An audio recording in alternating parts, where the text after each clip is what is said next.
Hi everyone, welcome to Techrides. I'm Edwin Marcial. I'm really excited about today's episode. We're here in Lithonia, Georgia. It's about 30 minutes outside of Atlanta, and we're at Pull-A-Part's salvage lot. Actually, it's one of several Pull-A-Part salvage lots. And in a few minutes, we're gonna ride and talk with Ross Kogon, the CEO of Pull-A-Part. But before we do that, we're gonna go back in time. We're gonna talk about this 1981 DeLorean DMC-12.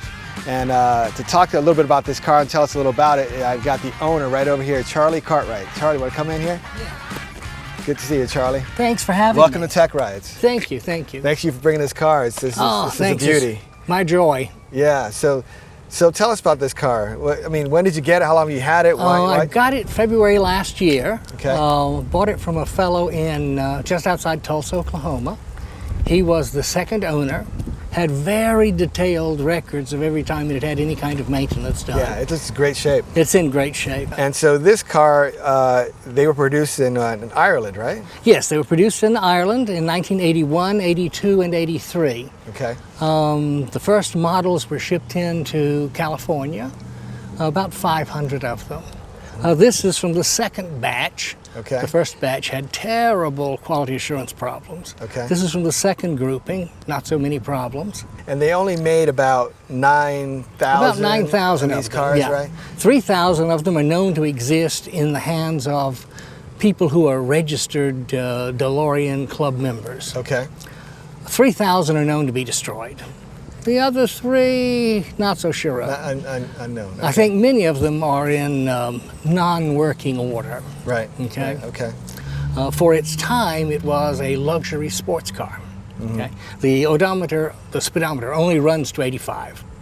Okay. The movie had to have a special. Oh, okay. Because I thought they could do 110 was the top speed on these cars. No. No. Really? It's not, 85? not really designed for that. 85 was max. So designed for luxury. So 88 in the movie, that's that was like it was a feat, to get to 88. Yes. Yeah, okay. And so the car has a stainless steel exterior. Mm-hmm. The interior is leather, really quite comfortable to ride in and fun to drive. It has manual steering and a manual transmission. Okay. A automatic transmission was available in this car, but I looked especially for a manual one. Okay. It really is a cool look. I mean, looking at this car now, and they're very rare to find one, especially in this great condition. You can see why, especially back in 1985 when Back to the Future was released, that this looks like a car of the future, especially with the gull wings and the stainless steel. Just that it's really like a really interesting car. And one of the reasons there weren't that many made was because I think John DeLorean got into some trouble for running drugs or trafficking drugs. Yes, or he got arrested. He was arrested for drug trafficking. I think he was desperate for funds to keep his company going. And I think that in that desperation, he made some terrible mistakes. And one of those terrible mistakes was some people he became involved with. Mm-hmm. And so certainly the appearances were that he was into drug running. But I think he was just out really to save his company. Right. And unfortunate set of circumstances. And he wasn't convicted, but it was too late, and the company went into bankruptcy. The company went into bankruptcy. Of course, now there is a DeLorean Motor Company again. His wife sold all of the rights and all of the documentation to a company in Texas, and they are thinking about producing new versions. I saw that. So they're based in Texas, and you can actually get old parts, DeLorean parts, which is ironic as we're here at Pull-A-Part, and we probably can't get a DeLorean part here at Pull-A-Part. I've never seen one. Right, but you could probably get. But this DeLorean Motor Company, the new one, that's they've got a website. You can order yes, parts. You can from order there. parts from it, and I've ordered several things from Okay. them. But so you are not just we're here at Pull-A-Part, and you are a Pull-A-Part customer. Well, because I was going to be here at Pull-A-Part with you, I said, my buddy needs a new headlight assembly. Mm-hmm. He's trashed it.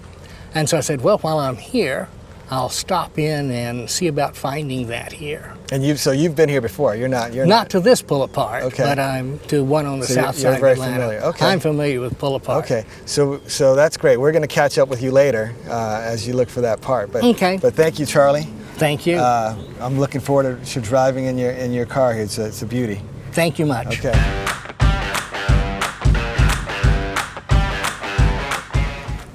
Hey, Ross. How you doing? Hey, great to see you again. Thanks for being on here. Of course, it's exciting. So, how long, you've been the CEO of Pull-A-Part for how long now? About 10 years. 10 years, okay. And Charlie is familiar, and I'm familiar from talking to you and your team. It's a great team you have. But tell us a little bit about what Pull-A-Part is and what the business is. So the business is it's a do-it-yourself auto parts business. So we buy cars at the end of their lives. We drain out the fluids and we put them out in a display yard, and our customers come in and we look up.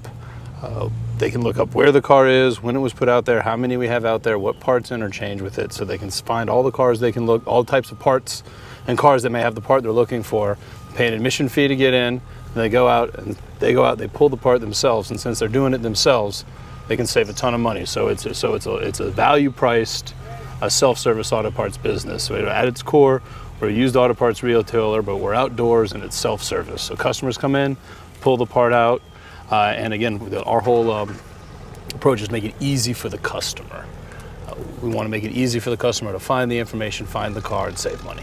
Okay, and there's several lots around the country, right? Yes, we got 25 locations around the country. We're in 13 states. And Georgia, Atlanta headquarters? Yeah, we started here in Atlanta in 1998. So our first 2 stores in Atlanta, then we started to expand regionally, and now, like I said, we've got a pretty good large footprint in terms of states and cities. Well, that's great. Well, we're gonna talk more about the business and walk through the lot. But what do you think about taking a ride in the DeLorean here? Let's go back in time. Yeah, let's do it.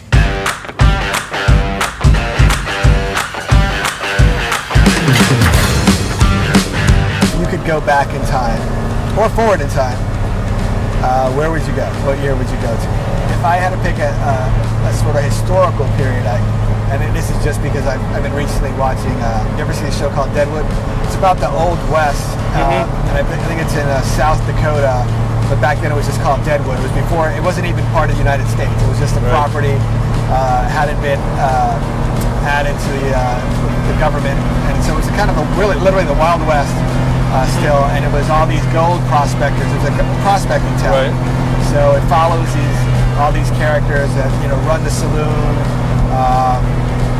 run the town. There's no sheriff, there's no law really in order, and it's just all these people coming in trying to find their, and literally the Wild West. I just think that'd be a really interesting, fun, crazy to see how that the country was developing back then.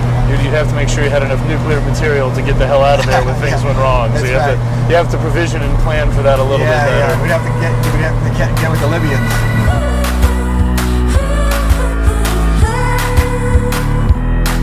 You've been in the business for a long time, so since you were a little kid, I mean, we're in the family business, not necessarily Pull-A-Part. Well, so when I was, when we were growing up, we used to all work summers at the scrap yards. I mean, I started working in the scrap yard when I was 13 years old. I remember as a kid going to these great company events, and it really did feel like a family when everyone together, and I always felt that was a very sort of neat thing. It always stuck with me. And as I got into Pull-A-Part, and one of the things we wanted to do is make sure we sort of continued that culture and that nurturing and that feeling like you're part of something that's more than just a job. There's people who care about you and support you and try to help you get better, so that everybody's kind of pulling in this thing together. And so you've been CEO now for 10 years, right? Correct. 10 years. What's the hardest thing about being CEO, and is there any difference you see in having a business that's very family oriented, passed on over generations, that makes it even, I mean, there's definitely probably some beneficial things, but more challenging. We always use the phrase respect, help, learn, grow. Is respect our team, help them do their jobs better, make sure we're always learning and looking for opportunities to grow, and making sure that people are living those values. And one of the challenges, not necessarily of being a CEO of a family business, but being a CEO of a business that grew from one size to sort of the next step up the scale, is culture becomes something that you just have to something you have to really curate and take care of and be intentional about, because otherwise the culture can go all over the place, because once you're not in everything, you don't control the culture anymore in the same way companies don't control their brand anymore. The brand is what the customers say it is, not what the company says it is. Your culture is what your employees and your team feels it is and what they do and experience, not just what you say. So, as we've grown, learning and sometimes through success, but also because, we've missed opportunities and had to figure out how do we rebuild positivity, how do you rebuild engagement, how do you get everybody back on the same page, that you have to be very intentional, mindful, and very vigilant about building the culture you want at your company at each stage of growth, because it doesn't just automatically happen. And people take things you never think they would take. Any part off any car is the same. So an engine out of a truck, an engine out of a Ford Taurus, an engine out of a Porsche, all cost the same. So it's, a part is a part is a part.